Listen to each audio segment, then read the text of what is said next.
my dear students, I am very glad that I have another opportunity to be together with you today.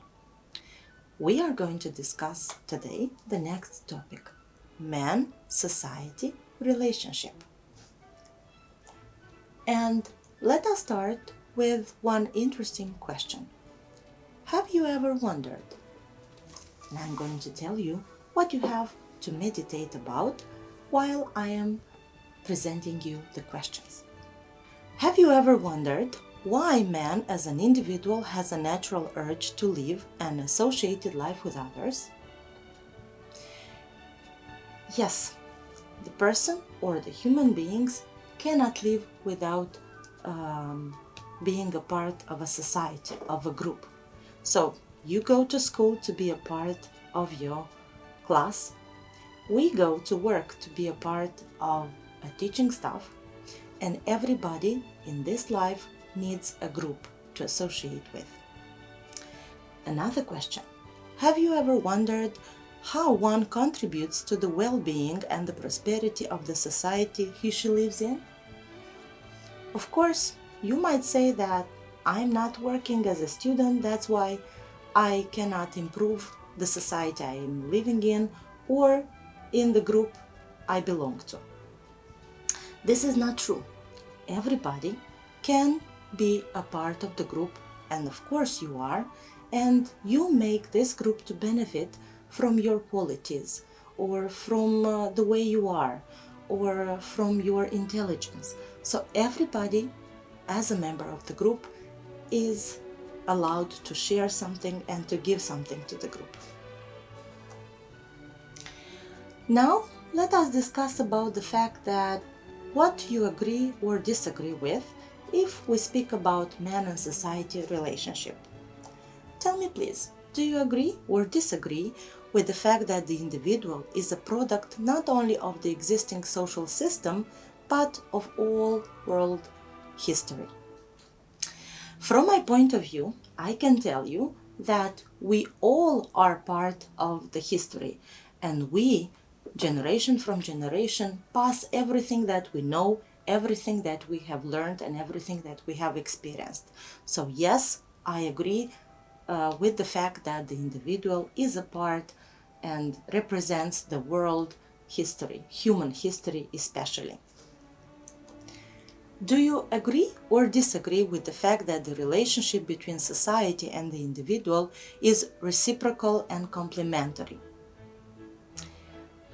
I want to tell you that I agree with this because, as I told you before, we are linked together in a group.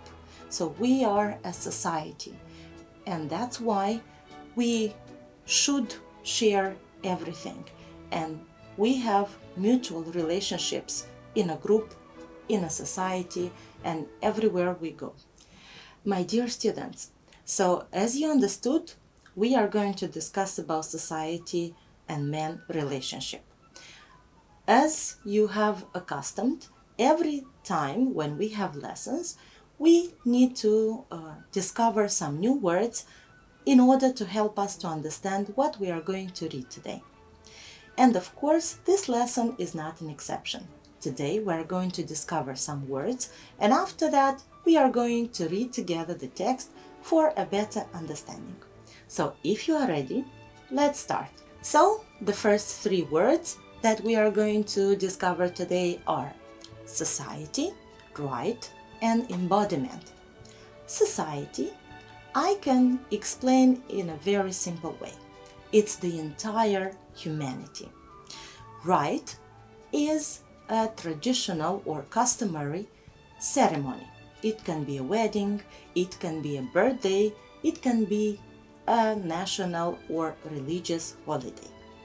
Embodiment represents someone or something that is quality or represents quality.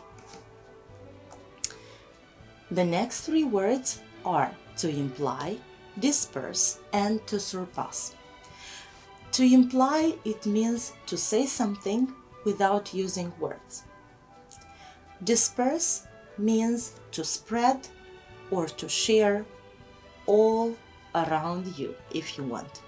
and to surpass it means to overcome an obstacle or to overcome a problem.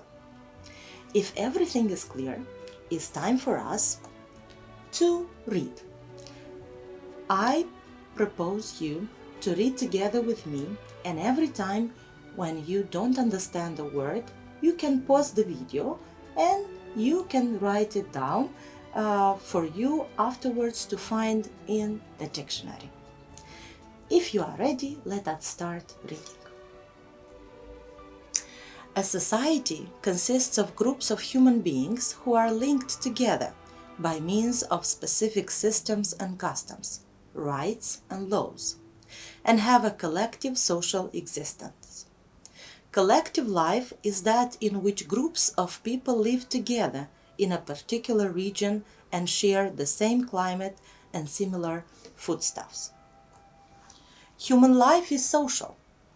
Common social interests unite human beings together, giving to every individual a sense of unity similar to that experienced by a group of people traveling together in an automobile or an airplane or a boat, heading towards the same destination and sharing together the common hope of reaching a destination safely, the dangers on the way, and a common fate. The key to the mysteries of human nature is to be found in society. Society is the human being in his social relationships, and every human being is an individual embodiment of social relations. He absorbs what has been accumulated by the centuries and passed on through traditions. Modern man carries within himself all the ages of history and all his own individual ages as well. His personality is a concentration of various strata of culture. He is influenced not only by modern mass media, but also by the writings of all times and every nation. He is the living memory of history, the focus of all the wealth of knowledge, abilities, skills, and wisdom that have been accumulated through the ages. The individual is also a link in the chain of generations. His affairs are regulated not only by himself, but also by social standards. This is why the level of individual development is an indicator of the level of development of society and vice versa. Just as society itself shapes human beings, so human beings shape society. If, for example, we tend to project our selfish interests over everything and we see only selfish interests in society, then our relationship with society will lead to more problems than those that already exist. It is not enough to say that we want a just society without evil, without suffering. We can only build a better society by working on ourselves, making a concrete effort that results in good works. We create a more harmonious society through our own transformation. Relationship through participation expresses the awareness that we are united with the greater human society and implies a constructive attitude toward our own transformation and toward active work for the good of society. If we honestly want a better society, we realize that our lives really don't belong to us. That a life is something that must be offered to all of humanity. By not dispersing our strength in satisfying our personal appetites, we turn our energy into the good work and helpful ideas which are needed at each moment. When we desire to create a more harmonious society, we don't criticize, complain, escape, or look for privileges.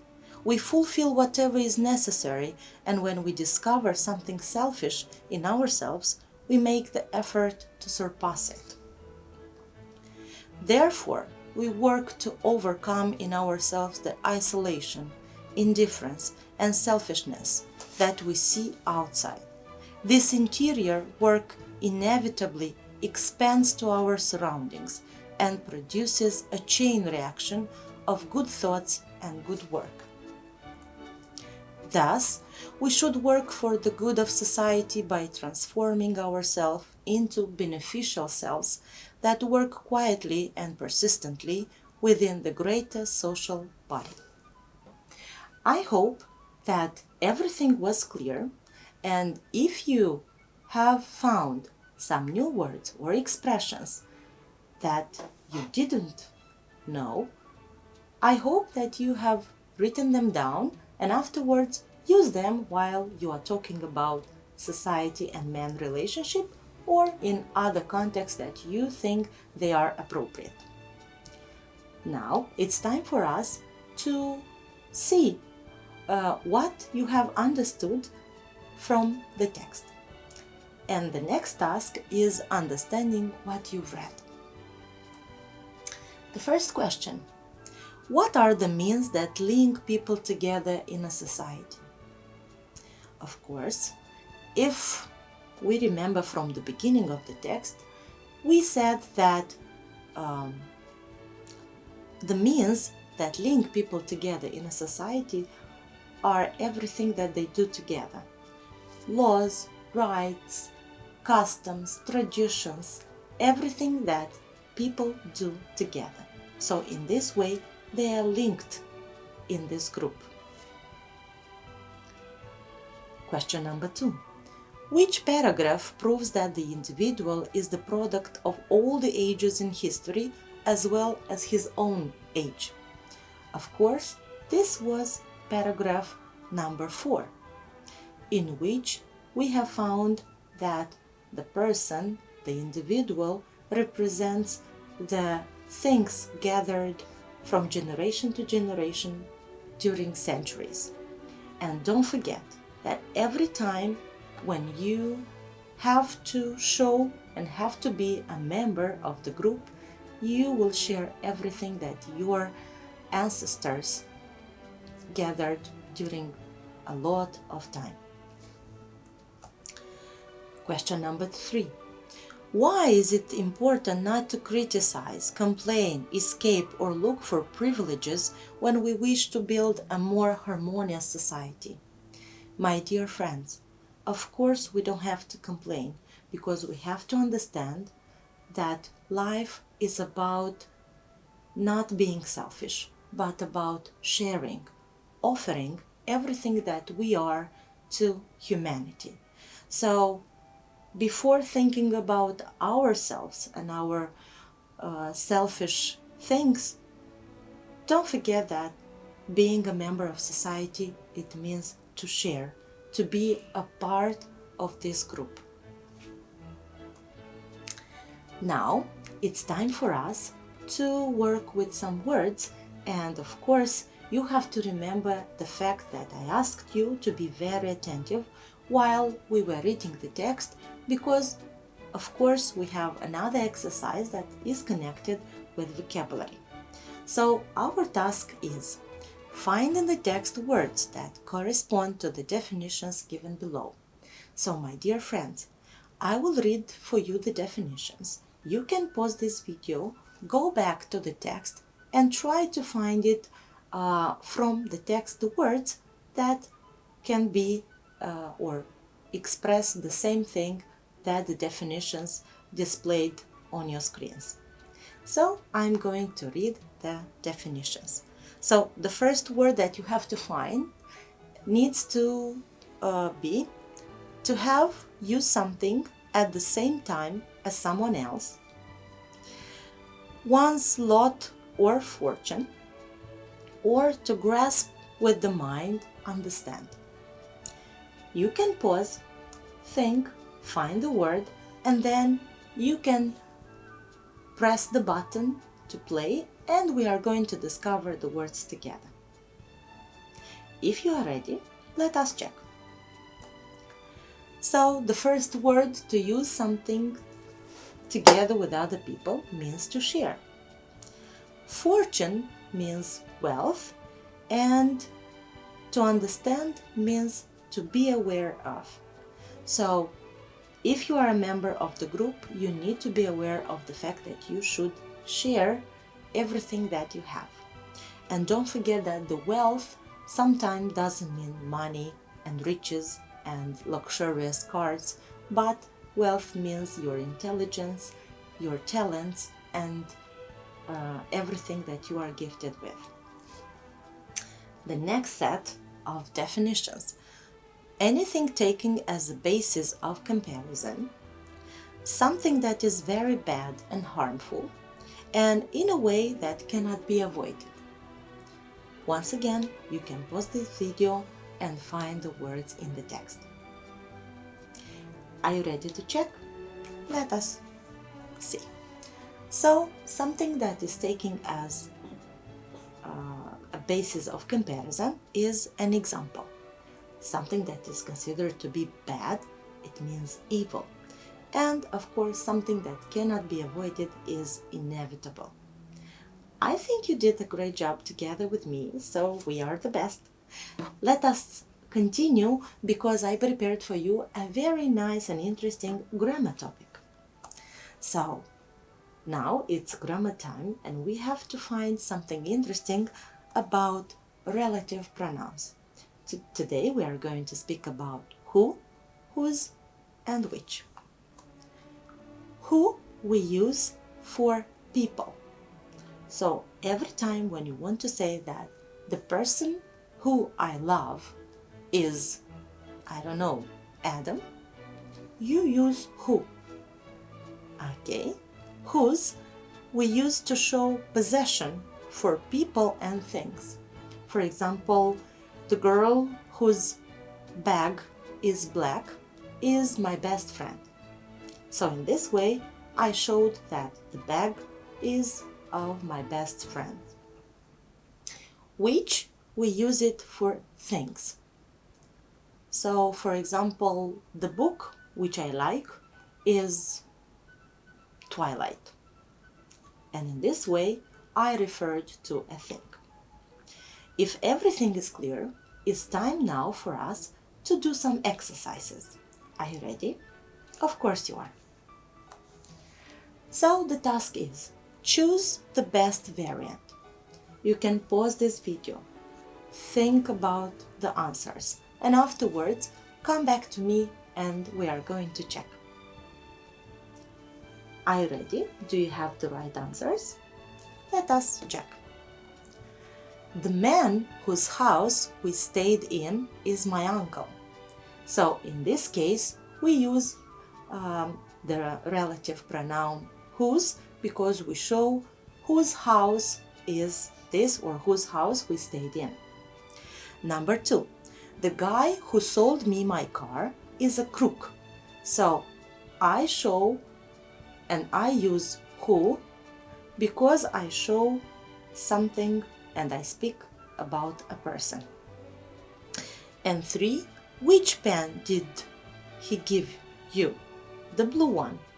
So if we speak about the pen, this is a thing, and of course we use the relative pronoun.